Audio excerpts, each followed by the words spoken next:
Alright, so you're going to start by spawning here, and your island will be next to the Golden Rift. Now the Golden Rift is where your island is normally, but what you're going to want to do is create a new island. Now you go up here to hit create new island, and you'll see a bunch of templates here. Now there's already template islands here as well. I would recommend ignoring these if you want to actually learn something. Normally, I go with the XL Grid Island just because it gives me a lot of blank space, but when you're starting out, I would recommend something like the Temperate Island, the Wasteland Island, the Shoreline Island, or the Meadow Island. We're going to go with the Shoreline Island just because it's simple, open, and will let us build a lot of things. So we'll hit confirm. It's going to ask you for a name. We'll call this Tutorial Island. And now, once you hit create, it should be set before spawning here, and you can go in through it.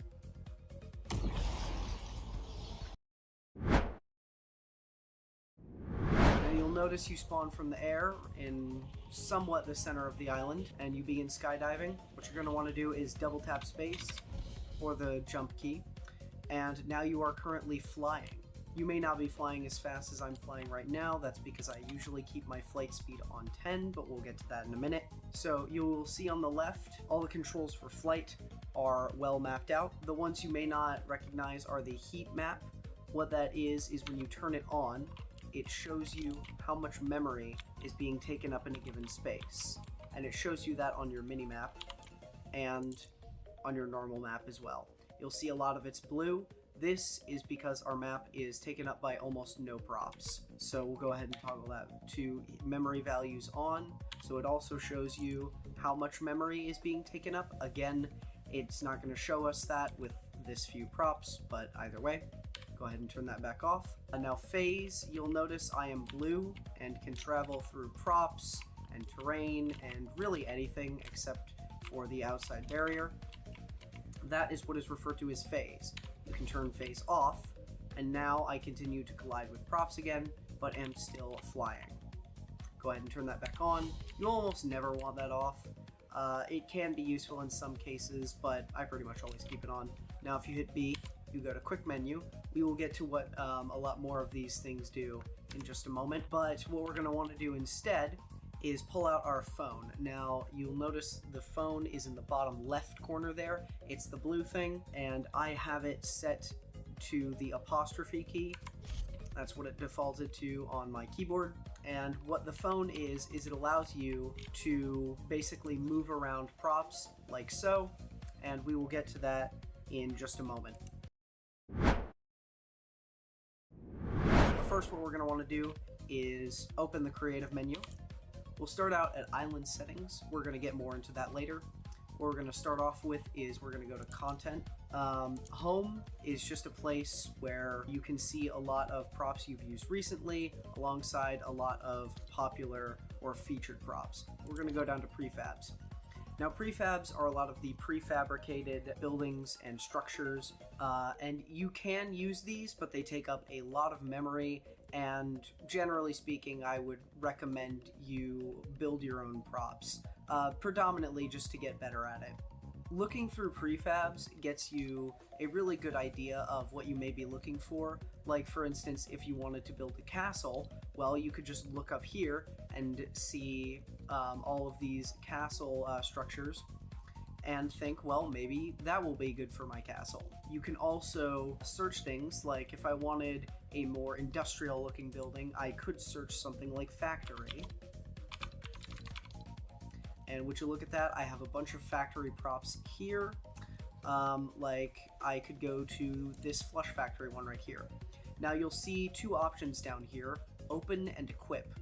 Equip means it is put down here in this little hotbar. What this hotbar is if you hit escape and you're holding your phone, you can hit 1. And now what this is this will allow me to place down the entire prefab wherever this blue box is. So what we're going to do is we're going to cancel that by hitting whatever button says exit there on the left.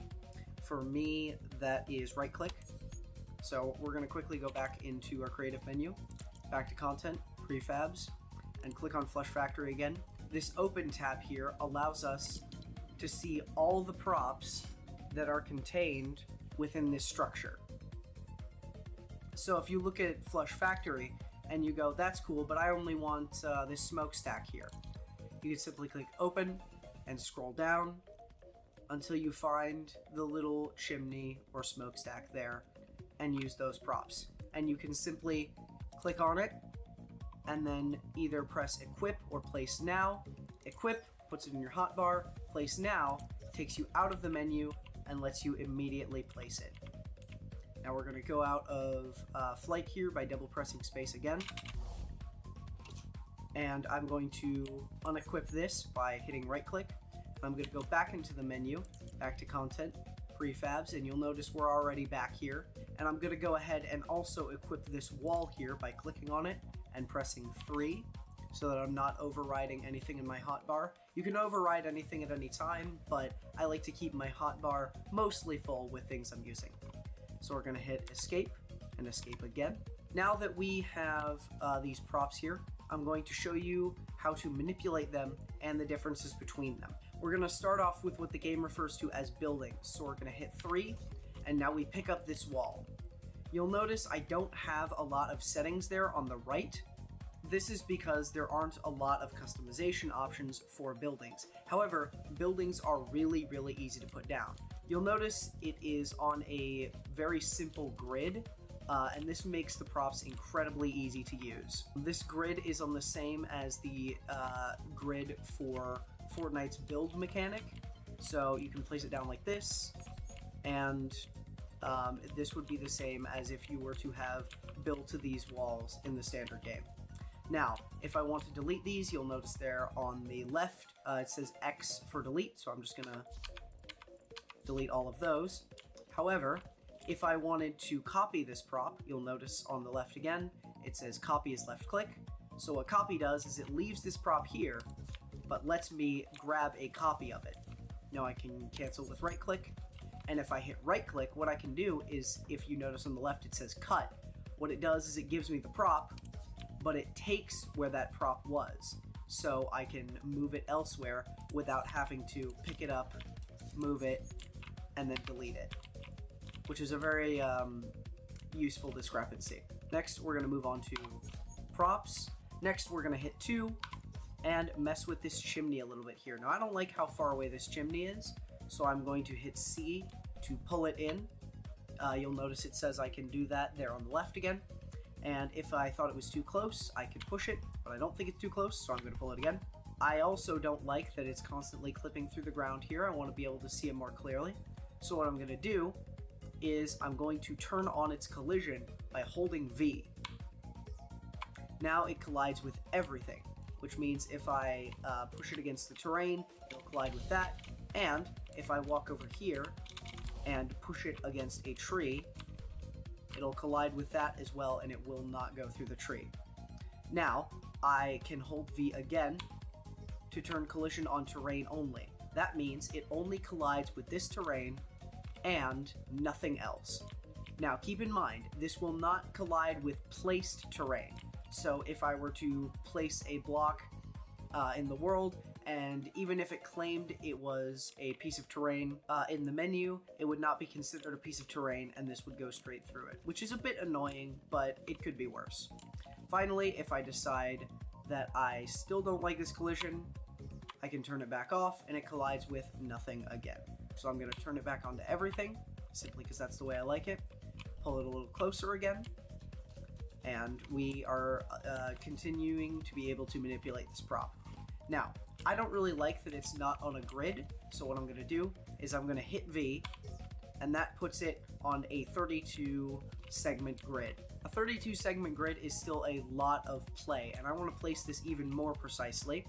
So I'm going to hit V again for 16, then 8. You'll notice it makes much larger jumps every time I move it, because the grid is getting smaller, so it's a much more precise placement. And then we can continue to move down to 4, which is even more precise and an even much smaller grid, then 2, and even 1. What 1 does is it places the prop in the very center of the build grid. So if I were to take something like, say, go back into Flush Factory, hit open, and grab this floor here, put it on 4, and I were to place that down on the build grid, you'll notice the prop goes into the very center. This is what the 1 does. Now if I hit V, it goes back to off. Something very important, when the grid is off, whenever you turn a prop, it rotates with you. However, whenever the grid is set to any value, like for instance 32, the prop does not rotate with me and continues to stay at its relative horizontal and vertical coordinate. Another important thing to keep in mind is that when the grid is off, it does not rotate vertically. You'll notice it's continuing to stay straight up.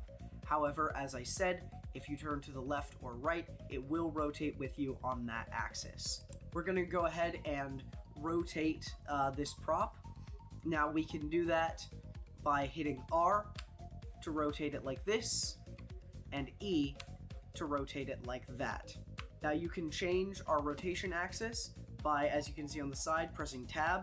You can rotate it on the yaw axis, the pitch axis, and the roll axis. Now, if at any time you don't like how you have rotated a prop, you can hold Tab and it completely resets its rotation. I'm going to go back to yaw here, and if you hold right click, as you can see there on the left, it allows us to resize the prop. So let's hold left click here. Now, these are the resize axes. Currently we're on all axis, so if I hit R, it simply grows it, and if I hit E, it shrinks it on every axis. Fortnite has recently been updated, so you can grow props to insane proportions and also respectively shrink props to pretty noticeably small proportions. Everyone say thank you, John Fortnite, for that. Now, much like with rotation, you can hold Tab at any time and reset the size. Now, if you only want it to be wider or taller or thinner, what you can do is hit Tab for width. Now you can resize it like that. You can hit Tab again for depth, resize it like that, and hit Tab again for height, resize it like that, and then hit Tab again for all axis and resize it in every portion. And again, if you want to reset it, simply hold Tab. Now, if you want to go back to rotating it, simply hold right click or hold whatever it says there on the left, and you go back to rotating it. Now, one thing to keep in mind is if you have the grid snap on to any degree and you attempt to rotate a prop, it will only rotate it in very linear movements. Now, this can be very nice for precision. It can be very not nice for precision. It depends on what you're looking for. Now, you can rotate it like this on any axis. You'll notice it rotates in very large, smooth chunks, like so. And it does that again for every axis. Now, you may be wondering, well, what if I want to resize a building like that? Well, that is quite simple. You can simply go to the quick menu that I talked about earlier, which has a lot of settings that I talked about before, but it does have some slight changes. For instance, there's the editor camera here. You can go from external, which is over the shoulder, to immersive, which puts you in first person. This can be useful in some cases, but you can also turn on some interesting settings. For instance, here we have drops. What drops does is it makes it to where if you have a prop, it immediately drops to the ground on placing it. So it doesn't matter how high up it is, it just drops straight to the ground. We'll go ahead and turn that off. If we go here, we notice this setting called Building as Prop. We're going to go ahead and enable that. And when you enable it, you'll notice that there are two different options, Origin Center and Origin Edge. We'll talk about those in a minute, but for now we'll go with Origin Center. And you'll notice that now this building can now be manipulated like a prop. I can move it around like so, and it's manipulated the same as this would be manipulated if we picked it up and moved it around, as opposed to if we turn this back off, it is now manipulated on the standard building grid. Now, there is a couple pros and a couple cons to this.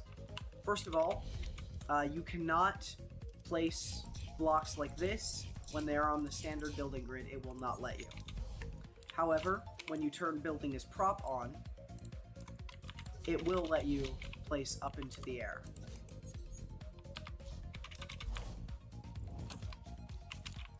Now, building as prop, you'll notice it says origin edge or origin center. What that means is if we do this and we copy it and we want to rotate it, if we copy this and we want to rotate it, you'll notice it rotates from the center there as shown by that little wheel and line. However, if we change it then to origin edge, what happens is it rotates from the side as shown there by the little wheel and the line being on the side as opposed to in the center. Generally speaking, I much prefer origin center whenever I'm using this, but origin edge has its uses as well. It is also then resized from the edge and from the center respective to which one you chose. We'll go ahead and turn this back off just because generally speaking I don't like it enabled. You can leave it on if you like, but I like the building grid.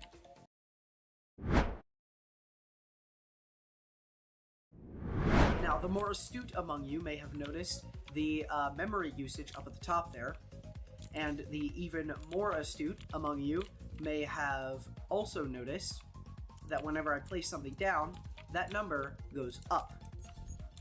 This is because whenever you place down anything of any kind, you always increase the memory. Now, how much memory?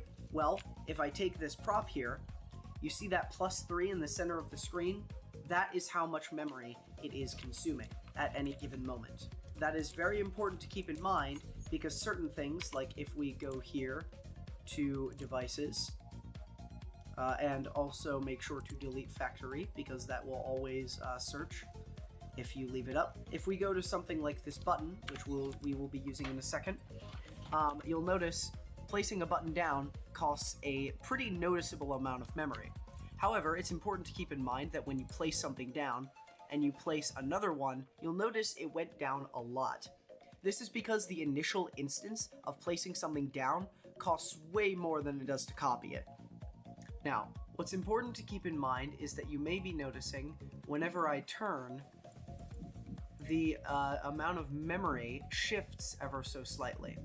The reason this is the case is because memory in this game does not work simply. What it does is every time you place down a prop, basically what happens is that prop takes up memory only within a certain radius. So anything outside of that radius and that prop, to an extent, does not take up memory.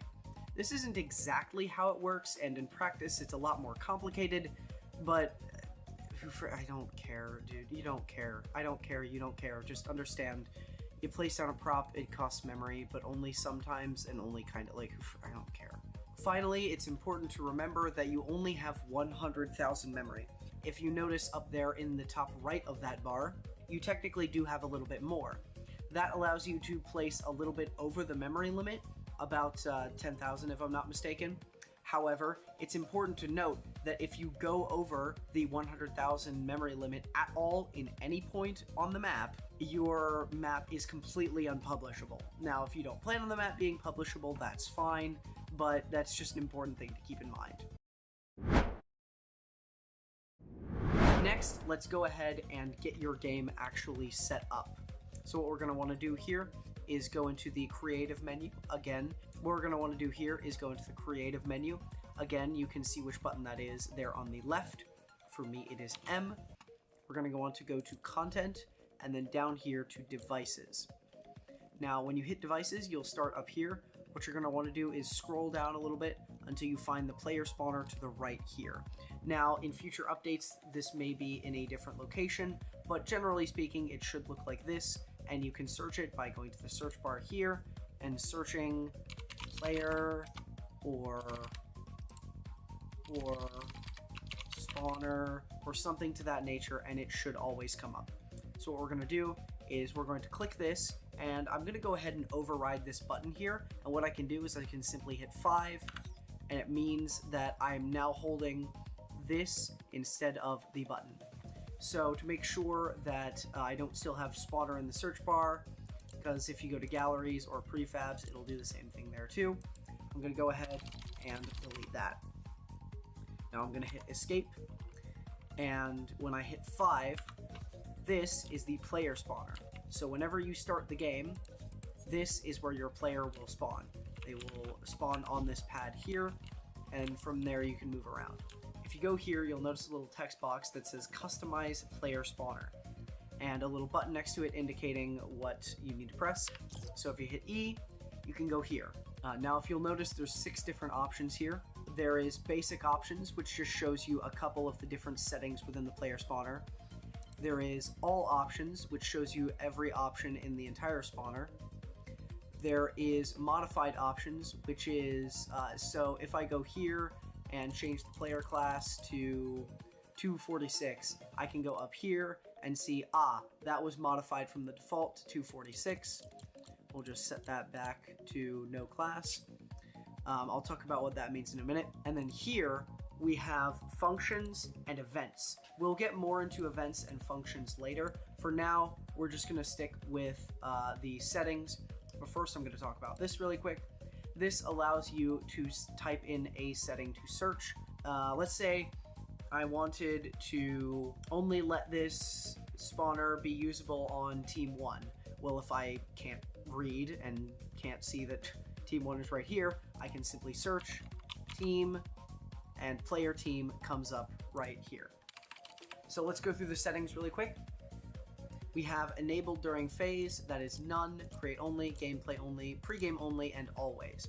Enabled during phase simply means when the prop is able to be used, like if we set it to none and then hit OK, this is not usable ever unless we manually enable it, and I'll tell you how to do that later. So we'll go back in and set this to always. Generally speaking, you pretty much always want a player spawner on always, but it depends on what exactly you need. Player team dictates which team this pad can be used by, and it goes all the way from any to team 1 to team 100. Fortnite also has classes which allow you to change different character attributes. So what you can do is you can also set which class can spawn on this pad, and it will only let that class spawn. And it goes all the way up to, as I showed you before, 254. Technically, there is 255 different classes, because no class is also considered a class. Priority group means which spawn pad will be used first. So if you have the priority group as don't override, every player will have an equal chance of spawning on each pad at an equal amount. But you can put pads in groups, like those in group 1 will be prioritized over those in group 2. Use as island start is very simple. If you have it on, players will spawn in the pre-game loading lobby. Here, if you have it as off, they will not. Enemy range check. Basically, if an enemy is within range, a player cannot spawn on the spawn pad. All of these settings down there at the bottom have a little description whenever you hover over them. Now, if you'll go up here to the top, you'll notice I can click on this to customize what this device is called. So we will call this the tutorial spawner. Now, naming devices is very important, and I will tell you why it's important later, but for now, just understand that it's a thing you can do. Finally, you can go down to this little cog, and there are a couple different options for it. You can, of course, rename, though you can also do that back here. You can reset all, which resets the prop to its default state.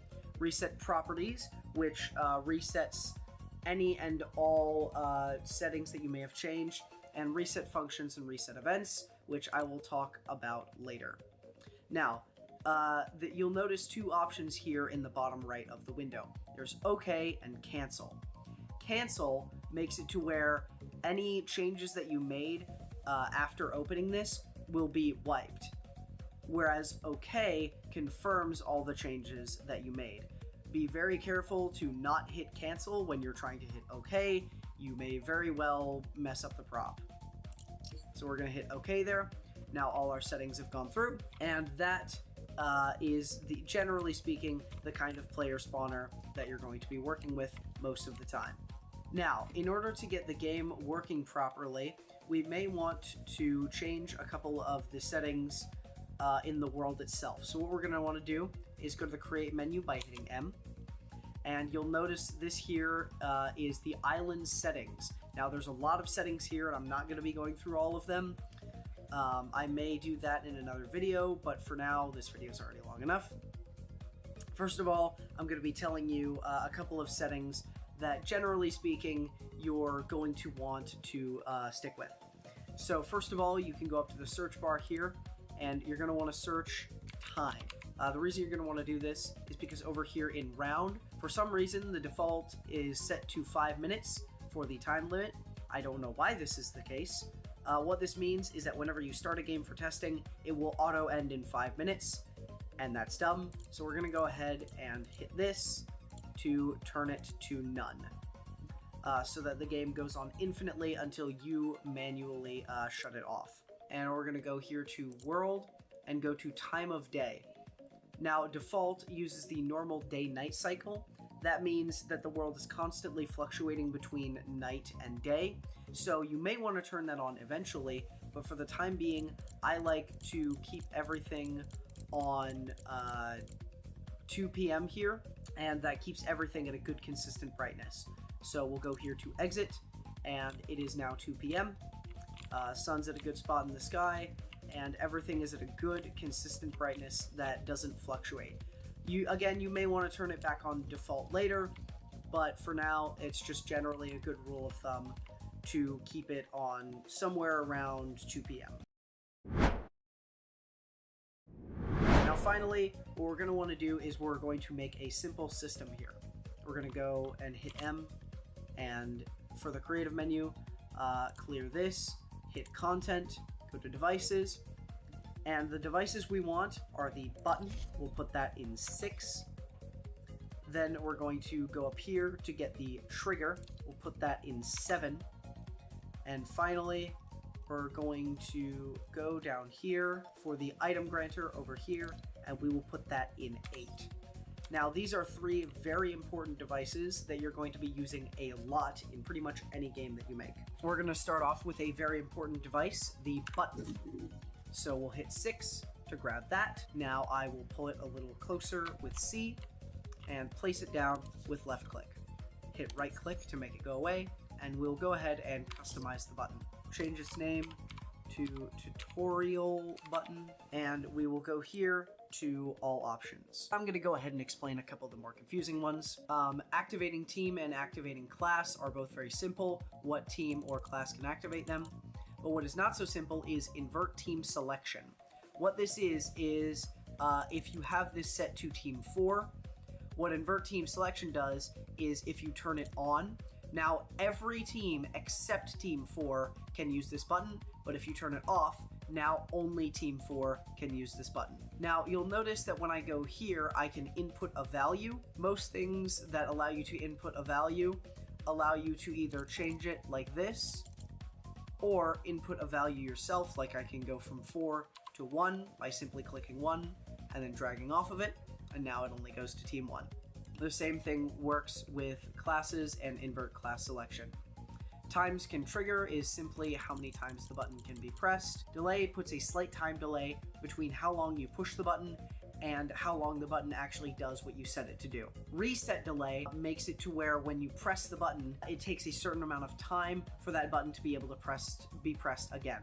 So if I set it to 1.5, that means it takes 1.5 seconds for that button to be pressed again after it has already been pressed. Now, finally, there is the interaction radius. Basically, if you set this higher, like say 1.5, and then you hit OK, now you'll notice there's this little bubble. That means as long as I am in this bubble, I can interact with the button. Whereas if I were to go back down here and turn it back to 0, that means I would have to be pretty much right up against the button looking at it in order to press it. Second, we're going to go with the trigger. The trigger has a lot of very interesting and useful settings, so we'll pull it a little closer here and place it down. We're going to go ahead and call this the tutorial trigger as well. Now, you'll notice a lot of the settings are the same, but the first interesting settings come here in the triggered by section. So triggered by player means that whenever a player touches it, it will be triggered. We're generally speaking going to want to turn that to off. Triggered by damage means that whenever a damaging attack hits the trigger, it will be triggered. Again, you generally want to keep that to off. Triggered by items means that whenever you drop an item on it or throw an item at it or something of that nature, it will be triggered. Again, want to keep that to off. Triggered by vehicles and creatures is the same as triggered by player, except it accounts for vehicles and creatures. Generally speaking, again, you'll want those off. Triggered by water means that if water touches it, it gets triggered. Again, generally speaking, want to keep that to off. Same thing with carryable objects. Finally, triggered by sequencers is the most interesting one there. A lot of times you may want to keep this on because things like random number generators and sequencers are considered sequencers, and usually you're going to want triggers for that. However, for now, we don't need it, so we're going to turn it off. Times can trigger is how many times the trigger can do what it does. Receive damage when invisible allows you to still trigger this device, even if the prop is invisible. Delayed trigger instance choice basically means that if multiple people cause a trigger to be activated, while it is still on the delay, who it will choose to actually activate the action for when the delay is up. So it goes from last, which means that the last player to actually trigger it will get it, to first, which means the first player to actually trigger it will get it, to queue, which means every action will be rewarded to the player in order of who triggered the device. Generally speaking, you're going to want to leave it on queue. Transmit every X triggers means that it will transmit every whatever this number is triggers. So if I wanted it to only trigger every 5 times I press the button, I could do this. But generally speaking, you're going to want this on 1. So we're going to hit OK. Now, in order to make this button activate this trigger, what we're going to want to do is go into this button here, and then go into the rightmost tab that is not the little spyglass icon here. Now, this is events. Events and functions are how you wire things together. So, what we're going to want to do is go down here to the onInteract event. OnInteract is whenever you press the button, as you can imagine, and we will hit add. You're going to want to start off with selecting device name, and there are 3 devices here. What we're going to want to do is connect it to the trigger, so we'll go to tutorial trigger. And then here we're going to want to select a function. Now, a function is what we're telling that trigger to do, and if we click that, you'll notice there are 4 events. Enable and disable. We could disable it if we wanted this trigger to no longer be usable, or enable it if we wanted to make sure it's usable. There is reset times triggered, which resets that last value we talked about there, which creates an event from the trigger, and I will explain that in a moment. So we're going to hit that, and then we're going to hit OK. Now, if you go to the trigger, you'll notice nothing is in the events page. That's because this trigger doesn't do anything.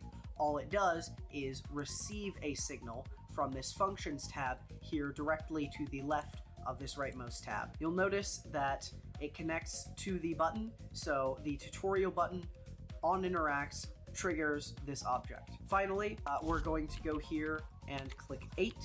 Now, this is the item granter. And what we're going to want to do is we're going to place that down. We're going to want to go into the settings of this item granter here. And the item granter has a lot of really weird default settings, so we're going to be changing a lot of those. Now, receiving players, triggering player is what you're going to generally want to keep this on, though you can change it to things like all players, or team 100, or the triggering team, or team 1, etc. But like I said, generally speaking, you want to keep it on triggering player. Now, on grant action is one of the really weird ones. It defaults to clearing the rest of your inventory with the exception of what you're granted. So if you had, let's say, a pistol and a shotgun, and this item granter granted you a submachine gun, it would clear the pistol and the shotgun and simply give you the submachine gun. I have no idea why it defaults to this. It's really weird. So the other settings are clear items, clear resources, and keep all. Clear items simply clears the 5 items in your hotbar. Clear resources clears all of the things like wood and other in-game resources, etc. And finally, you have keep all, which keeps everything and simply grants you the item. Next we have grant. We're going to leave it at all items because generally speaking that's what you want. Now we have grant condition. That can be set to always, only if empty, only if space, and only if not owned. Always means it always grants you the item no matter what happens. Only if empty means it only grants you the item if your hotbar or that resource slot is empty. Only if empty means it will only grant you the item if the overall space in which that item occupies is completely empty. So if you wanted to grant a pistol, it would only grant you that if there were no other weapons or items in your inventory. So if you had like a shotgun, it wouldn't grant it to you. However, it ignores resources. So if you have wood in your inventory, it doesn't matter, it's going to grant it to you anyway. And only if not owned means that if you wanted to grant a pistol, but you already had a pistol in your inventory, it doesn't matter if there's space, it will always grant it to you. But generally speaking, we're going to want to keep it to always. Grant on cycle means that it will continuously grant at a certain interval of time. Default item count sets how many items you are granted. Remove item on grant means that the item is removed immediately after granting it. I am not sure why you would want this, but it is a setting. You're going to want to keep it to no. Initial weapon ammo and spare weapon ammo. Initial weapon ammo is how much ammo is actually loaded into the weapon that you are given, and spare weapon ammo is how much reserve ammo you are given. Cycle behavior is, let's say you have a pistol, an SMG, and a shotgun in that order in the item granter. Now, let's say it's on the pistol, and you cycle it then to the SMG, and then you cycle it to the shotgun. Well, what cycle behavior does is it simply stops on the shotgun if you have it set to stop, and it wraps back around to the pistol if you try and cycle it again. So we're going to have it on wrap. Grant while offline allows you to grant items to players even if they are not currently in the game. Not usually going to want that, but it's fine. Drop items at player location. Now, ownership of dropped item. Generally speaking, you're going to want this to all. However, if you want to restrict props to only be picked up by the person who received them, you can set it to receiving player, or you can set it to the instigator. Now, the instigator is not always the receiving player, but that's semantics for another time. Grant on timer allows you to grant items continuously. So if we turn this to on, then this setting pops up, which allows you to set the interval in which you are granted the item. Generally speaking, you're going to want that off. Now we're going to change this name to tutorial item granter and hit OK to confirm all the settings. We're going to want to go down here to weapons and we'll go with the Deadeye assault rifle. Now we'll go back and we'll hit tab to open our inventory, or whatever your inventory button is. Simply click the Deadeye assault rifle and drag it to drop it down, and now it drops into the item granter and you can see what it is granting. Now I also want to grant some ammo, so we'll go back into the creative menu, go to content, items, and now right here is medium ammo, and that grants us 100 medium ammo. So we'll hit escape, go back into our inventory. Now I don't want it to grant all 100, so what I'm going to do is I'm going to click drop stack, and I only want it to grant, let's say 2 magazines worth. So it contains 26 bullets, so 2 magazines worth would be 52. So we'll hit drop there, and now that drops 52 bullets into the item. Now this at the moment doesn't grant us anything because we haven't told it to. So what we'll do is we could go over and set the trigger to trigger this. However, what we could instead do, if we wanted to, is we could go back into the item grantor and go to functions. Now this allows us to set up an event and function from the back end. Now there's a lot of settings here that we can get into later, but the one we want right now is grant item. So what we can do is we can hit add and then select device. And then we're gonna want to go to tutorial trigger. Now you'll notice it already went to on triggered and we didn't have to select an event. The reason for that is if you hit OK and then go here, you'll notice if you go into events, there is only one possible event. Now if we wanted to delete this event, we could go here and delete it like so, but we don't want to do that. So we're gonna hit add, select device, tutorial item grantor, select function, grant item. Now, what this does is whenever you hit the button, it triggers the trigger, which then triggers the item grantor. And we can check to make sure if this works by hitting escape and then start game. Now, when I hit this button, it grants me the item. Now you'll notice I was given a bit more reserve ammo than I initially wanted, and I'll show you why in a moment. So let's hit end game. Now we're going to want to hit return to island to reset everything properly.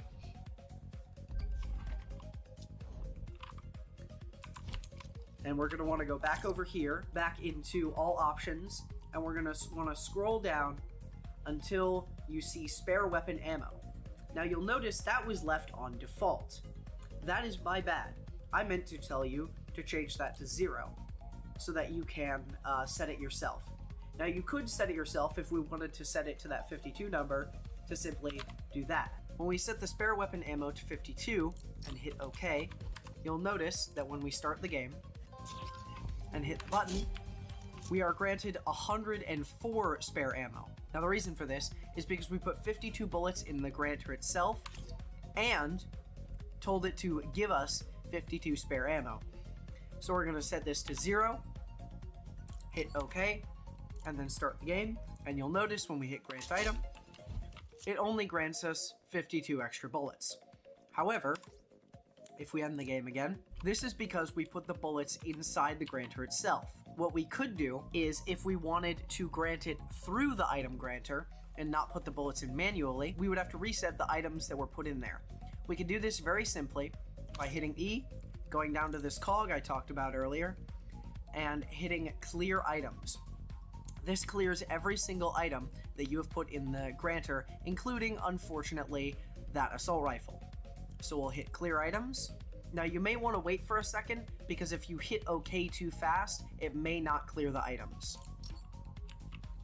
Also, sometimes it does this really funny thing, where even if it does clear the items, it doesn't show them as being cleared until you put something new in. Thank you, Fortnite. We all love you very much.